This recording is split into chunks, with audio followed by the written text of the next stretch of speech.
Hey everybody, Tom Barnes, stories from the 78, going to the Big Apple, New York City. I'm with my friend Barbara Feigin. How are you? Oh, I'm terrific. Thank you very much. You just came out with this lovely memoir, this book, which details this incredible journey that doesn't just start with like what you've done in your corporate career, but this goes all the way back to when you were two. It kind of picks up where your family's whole history surviving Nazi Germany and all that starts. I mean, it's incredible. The book is called My American Dream, and the cover of the book is from a photo that was even used in the Seattle Times. It's incredible. Well, it was incredible. The whole story was incredible. You're right.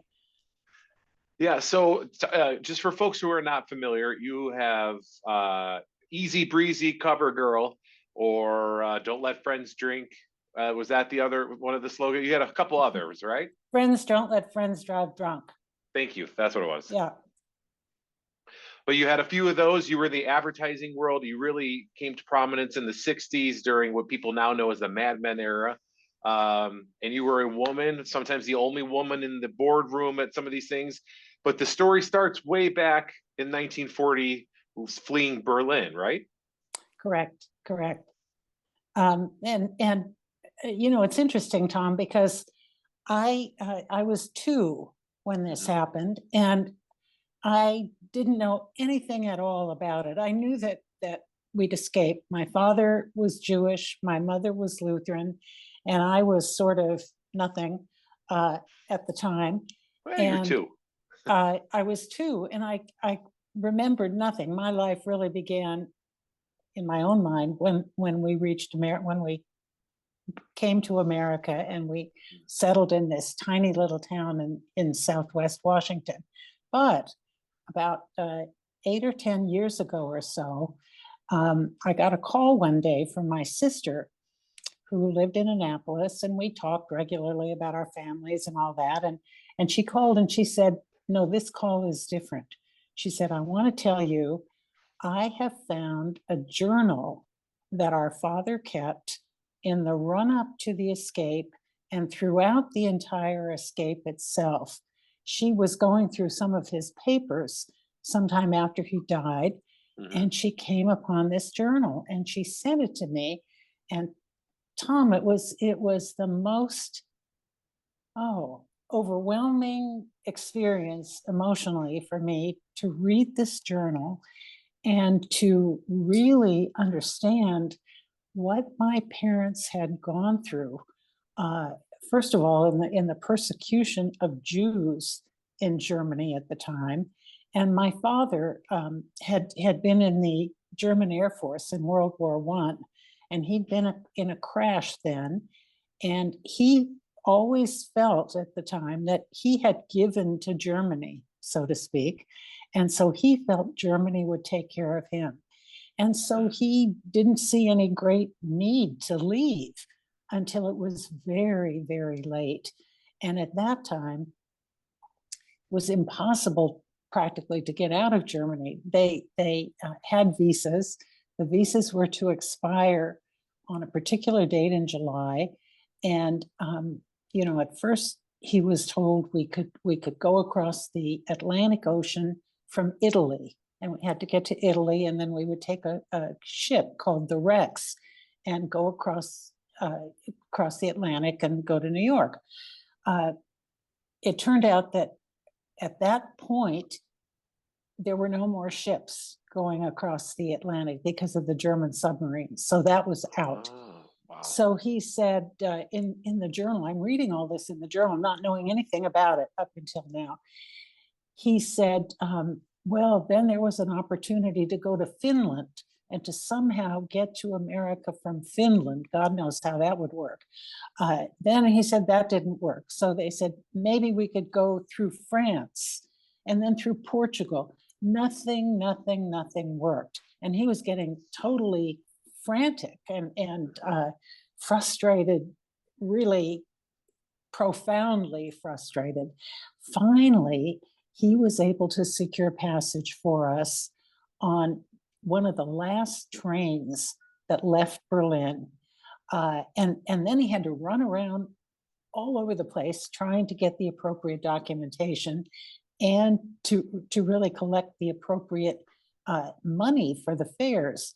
He had a sister who lived in New York who sent him money for his fair, but she was a refugee also, and she didn't have much money. She was just working, so she had enough money for his fair, but no money for my mother or for me. So as I say, my father, and as he's writing this journal, I felt how frantic he was and how just practically crazed he was, insane with worry about how to make this thing come together.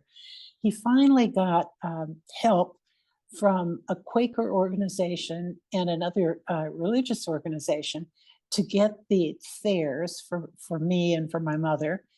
And we went on a train that left Berlin in July, just a few days before our visas expired. The train had 82 refugees, including our family. The oldest was 81 years old, and I was the youngest at 2.5. And this train, Tom, went from Berlin through Lithuania, through Russia, including Japan, and just sort of try to visualize this in your mind's eye. I meant to say Siberia, then through parts of China, Korea, and finally to Japan. And from Japan, we went on a Japanese ship called the Hikawa Maru to Seattle. That is unbelievable. It was unbelievable. And it was, I mean, to have lived my whole life and not known any of the details. None of it. They didn't say story. Nothing until they passed and you see it in a journal. They didn't speak about it. I didn't know there was a journal. I mean, my father never mentioned the fact that there was a journal. I didn't ask questions. They didn't speak about it. I was focused on becoming an authentic American. That's what I wanted to be. And we were this weird little refugee family in this tiny little town of 5,000, near nothing, in Southwest Washington. There was no one like us. We were a German-speaking family. My father had $10.50 for our whole family when he came to America. The people in Chehalis were very kind to us. They gave me, my mother, all these hand-me-down clothes that my mother would have to sort of remodel so that they would fit me properly. And we were just this weird little family. There was nobody like us.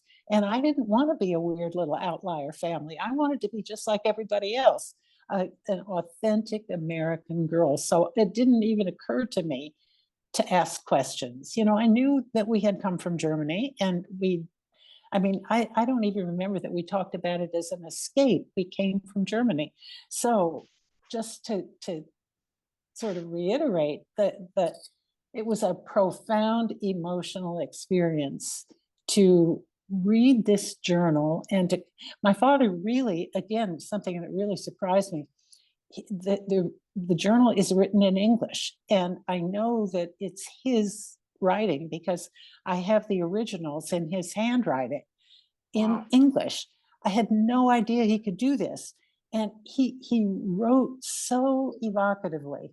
He brought me into this situation so that I knew not just physically what happened on this horrendous, terrifying 17-day trip on this dirty, awful, scary train, this horrifying trip. But he made me feel what he was feeling. It was quite amazing. I learned so much about my parents reading this that I had never even thought about or known to think about when I was growing up. I imagine that also, without you even knowing it, shaped who you were and how your parents raised you without, maybe looking back now, you're like, oh, that's why they always said this, or that's why they always told me to work hard, to become my own person, to stand on my own feet, to make my own money, to not depend on, so all the way down the line. I mean, Totally. you don't get to where you have been without that kind of teaching from a very young age. You're absolutely right. You're absolutely right. And, you know, these are all things that I didn't think about consciously, but I think they modeled um, their values in the way they lived their lives. And that really had a profound effect on me in terms of my own value structure and the way I lived my life. Again, without consciously thinking about it, I think you're absolutely right in what you say. And what are your parents' names? My parents' names, Charlotte was my mother, and Eric was my father. Summer is our last name. Unbelievable story. And that's not the whole book. And that easily could be your whole book, that story alone. And you put a little blurb of that in the book, correct? Some of your father's I journal? I put my entire the entire journal in the Okay. book. That's sort of, to your point, that's kind of the springboard for the rest of my life, which is really the rest of my story in my book. And moving, so you obviously were out west, you made your way to New York City to do this whole advertising thing that became this boom in the 60s. How did you navigate all of that with all of these factors against you? You weren't from New York City, and nobody really is until they are, right? I guess, for a lot of when you get into the thick of things. But what did your parents teach you, or without you even knowing, that got you to sit in that boardroom at one of the biggest advertising firms in the world? No Probably pressure. everything. Probably everything. Probably everything. How did I get here? I first of all, I should say that I started my career in the 60s, but I worked through several decades beyond that. And it took me a while to get from here to there in terms Sure. of building my career in this era when career building opportunities, certainly in the advertising field, as well as many, many other fields, were virtually non-existent for women. So how did I get here? When I graduated from college, I went to Whitman College in Walla Walla, Washington. Um, the opportunities for women were pretty limited. You could either become a nurse, a teacher, a typist, or get married. And none of those options really appealed to me. And I thought, oh, so what am I going to do? Oh my gosh. I heard about a program that was being run by the Harvard Business School and Radcliffe Graduate School. It was a program that was identical to the first year of the Harvard MBA program, where women were not being admitted. It was a male only thing. So we had Right. this separate program with exactly the same classes from exactly the same professors, but they were not in the Harvard Business School. They were at Radcliffe in Cambridge, not Boston. And Interesting. thinking about it in retrospect, I thought that was really kind of crazy. Yeah, But I mean, anyway, come on, it's Harvard. It's the Harvard that exactly, everybody knows about, right? exactly. So anyway, when I went through that program, I really realized that I wanted to go into marketing. And marketing, sort of the capital of where marketing was happening was New York. And I thought, well, I'll go to New York and sort Yeah, of why like not? my father and mother at the time. I came to New York with no money, no job, no place to live. And I had a trunk of my stuff that I'd had in graduate school. It was this European trunk that my parents had sent from Germany to them. And I didn't know what I was going to do with it. So I had to put it in a locker at Grand Central Station till I found a place to live. So Wow. anyway, at that time, in order for women to really have a career path in marketing, uh, you had to have a job that had profit and loss responsibility, had to be in product management or brand management, and those jobs were simply closed to women. You could not get a job like that if you were a woman. So I had to go into marketing kind of through the back door, through marketing research. And I thought, fine, I'll do that. I'll do whatever it takes to get into marketing. And I didn't think too much about what are the barriers, what are the obstacles, all that sort of thing. I just sort of kept moving forward. And I got a job as a market research trainee at the then Vic Chemical Company. Vicks has all these famous brands, Vicks Vapor Rub and Formula Oh, that Vix. 44 and NyQuil and all those brands. And at, at, at this point, they're part of Procter and Gamble, but they were an independent company at that time. And so I went to work at Vic and became a market researcher. And oh, I just loved my job. And I got very good feedback about my performance. And I was there for about a year.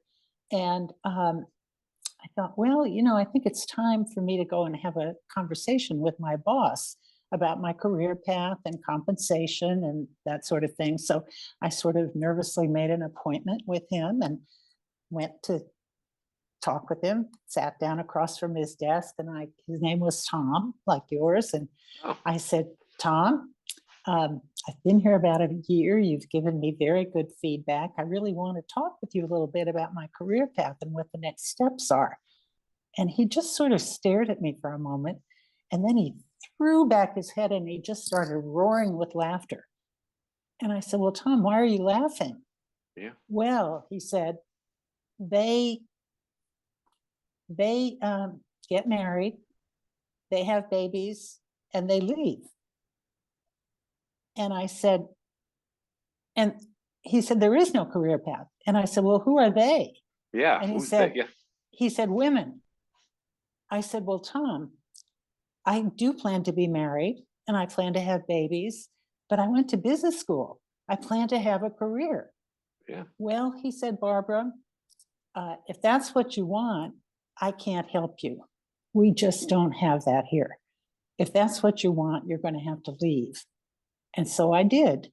And I found my way into the advertising business. And once I got into the advertising business, I thought, this is for me. I absolutely love this business. It was just great. It was this wonderful combination of strategic problem definition, problem solving, creativity in terms of, how do you really put together a creative approach to solving the problem, addressing the problem. And as you can imagine, a very collaborative business with a lot of smart people working together to really make things happen. I loved it. I loved it from day one until I retired. It was absolutely the right place for me. I imagine though, through that career, you had some. I mean, aside from, and I'm sorry about Tom. That wasn't very nice. On behalf of Well, all but Toms, that was the way it was in those days. right? But did that just motivate you more? Be like, I'll show you. I'll show you what I can No, I do. And just thought, okay, so I'll move on. I mean, it wasn't like some big drama or anything else. It was got it. just, let's move forward. And that's what And happened. how often did that happen to you when you kept going for, Well, when you wanted a promotion or you wanted to my advance your my career? my next big moment was at the first agency that I worked at. And it was a prominent agency, very prominent, had a wonderful clientele, great client list. And I'd been there for probably a couple of years or so, and I was married at that time, and I became pregnant, and it was very exciting. My husband Jim and I were very excited about having a baby, and the time came when I had to go and talk to my boss to tell him about my pregnancy, and his name was Val. And again, I made an appointment, went in Hmm. and sat across from him and said, Val, I have great news for you. I'm going to have a baby. Oh, he said, Barbara, that's fabulous. Congratulations. I'm really happy for you and Jen. And I said, let me tell you my plan. I plan to work until the baby is born, and then I'll take a few weeks off, and then I'll be back. And he just sort of, his face fell, and he said, oh no. He said, no, we don't do that. I said, you don't do what? We don't have maternity leaves. I said, but Val, this is my plan. We don't How have can maternity leaves? we don't Wow. have maternity leaves? Um, I said, this is my plan. How can you help me? And he said, oh, he said, no, I can't help you. I have to go to the higher ups about this. Oh, I said, thank you. That'd be wonderful. And, You just forced his hand. and so he said, okay, he would do that. And then I had to wait and wait and wait for a few days to hear back from him. And finally he called me and he said, come on into my office. I have some news for you. He said, you've got it, Barbara. You've got a maternity leave. Oh, I said, thank you. That's just fantastic. He said, but we can't pay you during the time you're out. And we can't promise that you'll have the same job when you get back. But you will have a job. And I didn't worry about the problems associated with it. I was so happy to have a leave. And it was such an important thing because it really set the pathway for all the women who came after me in Yeah. that What year is agency. this about? Michael was born in 1966.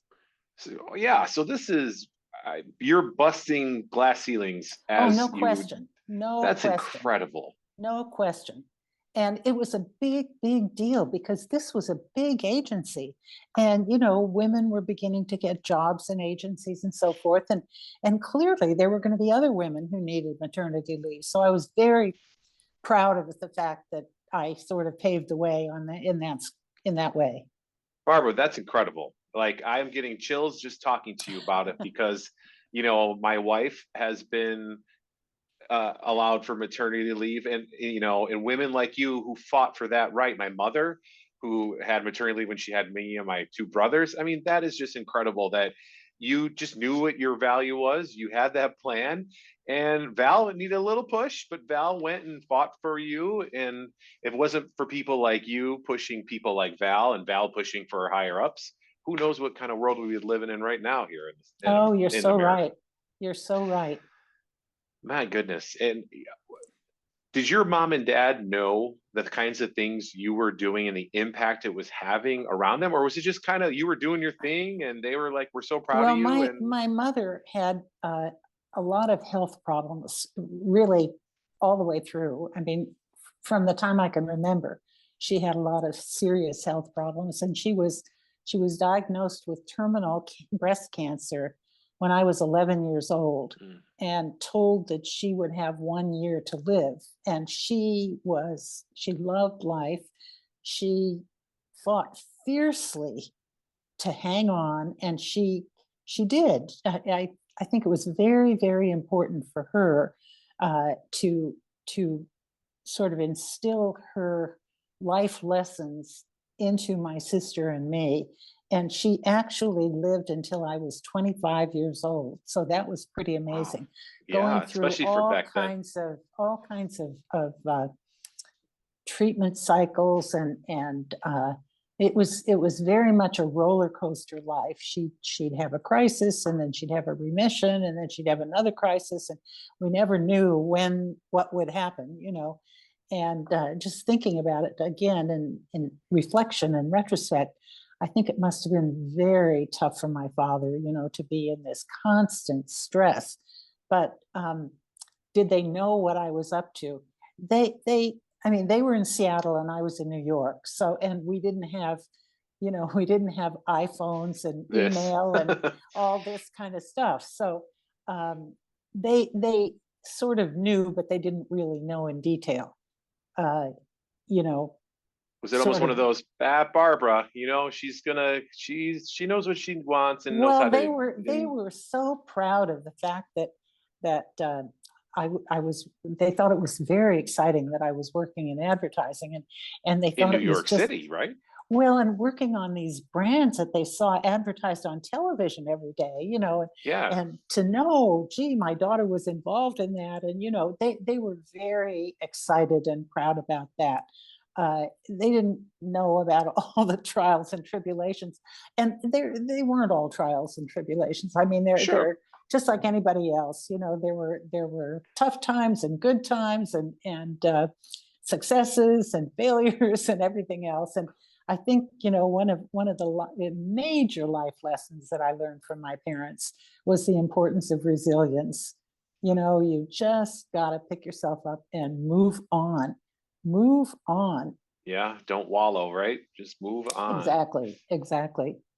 I mean, I could talk to you all day, Barbara. This is such a fantastic and fascinating interview, but I won't keep you all day. But I got to imagine, though, when you think about your parents and think about them finding the tickets to get on the train in Berlin, the right train, and your dad, worrying about the visas expiring, and knowing that he needs to get his family out, to what you accomplished, to like what, like I spouted off like easy breezy cover, like it's so insane that that journey started there with your father and your mother fighting for their family to be free and to get out, to having the success you've had in your career, and your sons are a success. I read about you a little bit. You had twins, and one of them is the president of the Milwaukee Bucks. I mean, but not that, but you've had such a huge impact on America, going back to you being that little kid who just wanted to be American and fit in. You did Right. it. You Right. did it Right. probably better than most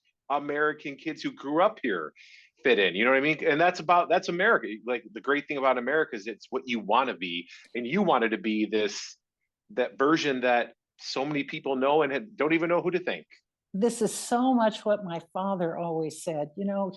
I think the American dream to my father and my mother really was all about freedom, the freedom to be who you wanted to be, to strive for what you wanted to achieve, to go where you wanted to go, to say what you wanted to say, to read what you wanted to read. It was so hugely important to them. And they made that very known. I mean, and they were so grateful to be in the land of the free, that whatever obstacles and hardships they faced, they always had this great, profound gratefulness, thanks for being in America.